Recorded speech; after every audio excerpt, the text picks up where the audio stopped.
Olá moçada, tudo bem? Aqui é o professor Lucas Geraldo e hoje nós vamos falar sobre raiz quadrada aproximada de um número racional. Então, vamos lá. Para encontrarmos uma raiz quadrada aproximada, temos que realizar multiplicações com números decimais. Temos que saber em quais intervalos pertencem. Veja os seguintes exemplos. Raiz quadrada de 7 é quanto? Então, raiz quadrada de 7 está entre quais raízes exatas conhecidas? Vejamos a tabela com algumas raízes conhecidas. Raiz quadrada de 1 é 1. Raiz quadrada de 4, 2. Raiz quadrada de 9, 3. Raiz quadrada de 16, 4. Podemos verificar que raiz quadrada de 7 está entre as raízes de 4 e 9. Ou seja, raiz quadrada de 7 ele é maior do que 2 e menor do que 3. Então, encontramos o nosso ponto de partida. Agora, vamos calcular a aproximação com uma casa decimal. Então, vamos começar. 2,1 ao quadrado, 4,41. 2,2, então está distante. 2,2 ao quadrado, 4,84. Está distante de 7.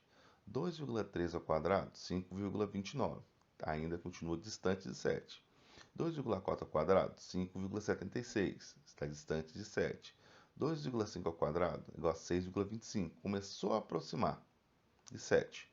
2,6 ao quadrado, 6,76 é o mais próximo que nós encontramos de 7 até agora. Por quê? 2,7 ao quadrado dá 7,89, porque ultrapassou o valor. Então, com uma casa decimal, nós temos 2,6 com um valor aproximado. Agora vamos ver com duas casas, com aproximação com duas casas decimais. 2,60, então, a primeiro decimal a gente mantém, porque nós já encontramos, e agora vamos variar só o segundo. Então, 2,61 ao quadrado, 6,8121. 2,62 ao quadrado, 6,88.644.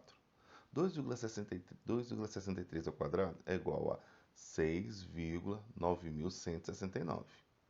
2,64 ao quadrado, 6,9696, o mais próximo. E 2,65 ao quadrado, 7,0225. Ultrapassou o valor. Então, significa que o valor mais aproximado com duas casas decimais é 2,64. Então, esse é o valor aproximado. Ó, quanto mais casas decimais utilizarmos, mais próximo do radicando chegará. No nosso exemplo, raiz quadrada de 7 é aproximadamente 2,64. Então, pessoal, é algo importante que a gente perceber, é a gente trabalhar bastante com a multiplicação.